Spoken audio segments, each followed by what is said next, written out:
Welcome back to another episode of Fly Tires Fridays, folks. On this week's episode, the Tom's Thumb, otherwise known as the Wisp Broom. We're going to be tying this in chocolate, so stay tuned. Welcome back to another episode of Fly Tires Fridays, folks. And on this week's episode, we're going to be tying, as I said, a Tom's Thumb.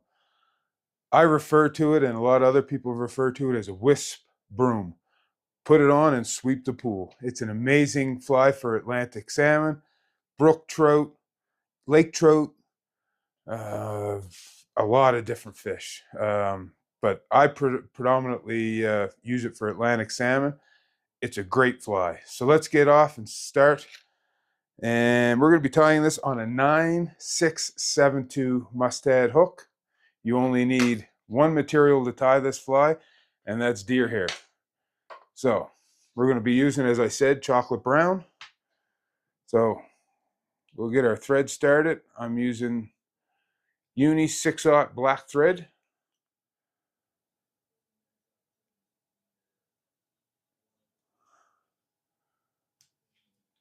And so we'll get a little base down there.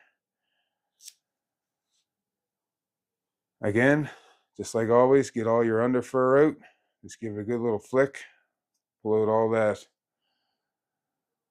stuff that holds moisture. You can use a hair stacker if you wish. I prefer to keep it a little bit natural. So I'll just push all those ends in like so. Now, you want about a hook gap and a half, just like on most dry flies. So I'm going to snip this off. Now, you don't want this to flare up. So what I usually do is I'll come in and just take a little bit at a time. And then cut in, take a little bit more. And these are loose wraps until you get a little bit of a secure on there. Then you can start tightening up those wraps. Really secure that down in there good.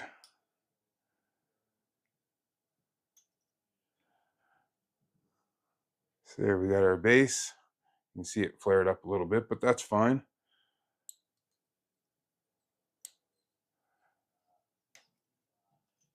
I just want to get a nice base of thread down there because now we're going to tie in almost the same thing again, only it's going to be longer.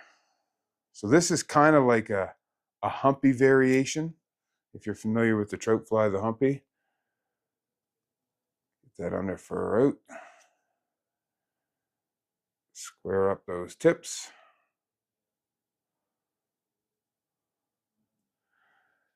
Now, this is going to be the full length of all this hair. Depending on the length of the deer hair you're using, this might vary.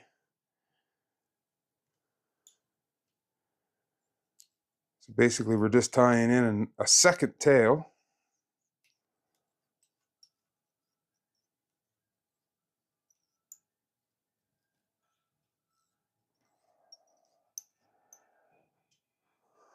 So as you can see, we got a big bush of deer hair sticking up over the tail.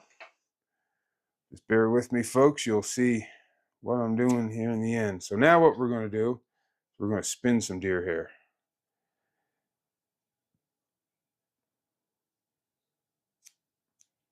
I like to clip my tips off so it's squared on both ends. So when you go to trim it, it's easy to differentiate from.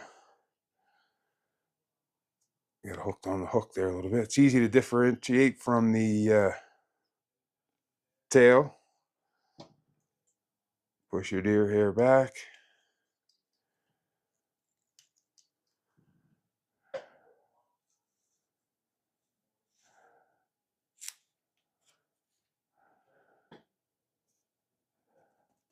If you're liking these videos, folks, make sure to hit the like button. Be sure to subscribe, and if you hit that bell notification, you'll get a notification anytime I upload a video, whether it be fly tying, hunting, fishing, gear reviews, whichever.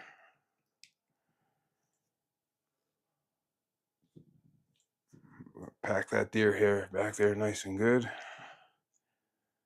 And if you're not a fly tyer and you're going on a fishing trip and you need some flies, be sure to visit my website in the description below, davidhartlinguiding.com.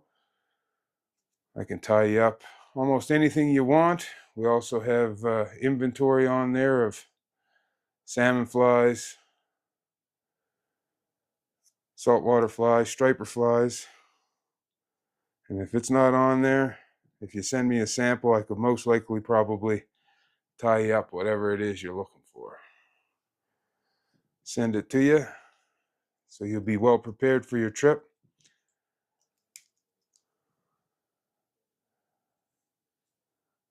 One last clump should do it.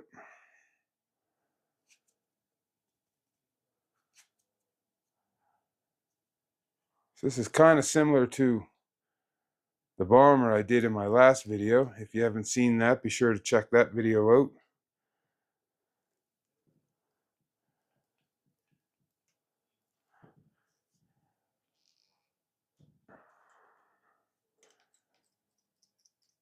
Put another dam there to hold that back in place. Put a little thread base on there for our next step.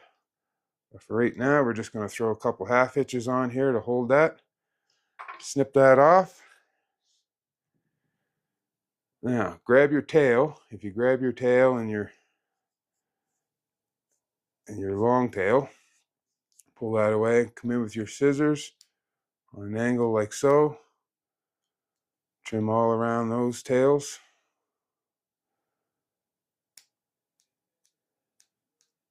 I like doing it this way, so then when you start trimming like so, you're already trimmed back by the tail and there's no risk of trimming any of that off. You put it on there so you want to keep it there. And you trim this just like you would a buck bug or a bomber. You don't have to be fussy on this.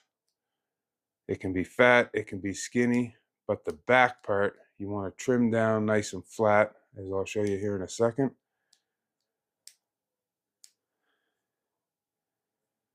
Hopefully you can see what I'm doing here.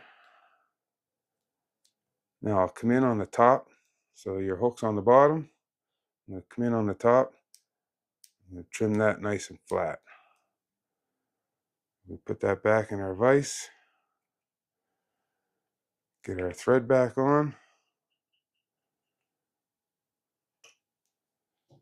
You might notice my scissors are always on my ring finger. On my right hand, I'm right-handed. If you're left-handed, it'd be on your ring finger on your... So you're never picking up, putting down, picking up, putting down your scissors. Your scissors are always there. You can tuck them back in your palm like so. It just speeds up the process. As a commercial fly tyer, you need all the help you can get to speed things up.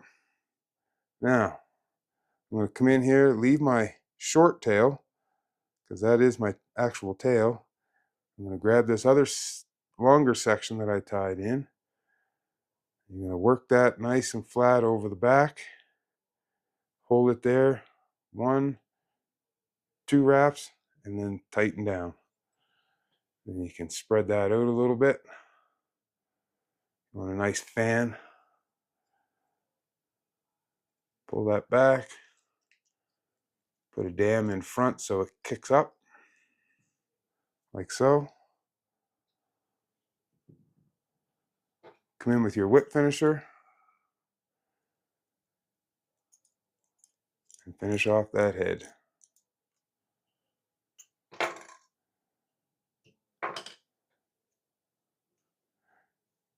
And there you have it, folks. A Tom's Thumb. Super easy fly to tie, extremely effective. As you can see there, very easy, simple fly. Only one material needed besides your thread. And you can catch almost any fish in the fresh water, particularly in Canada, with this fly. So thanks for tuning in, folks. Hope you enjoyed it. And until the next one, keep that line tight.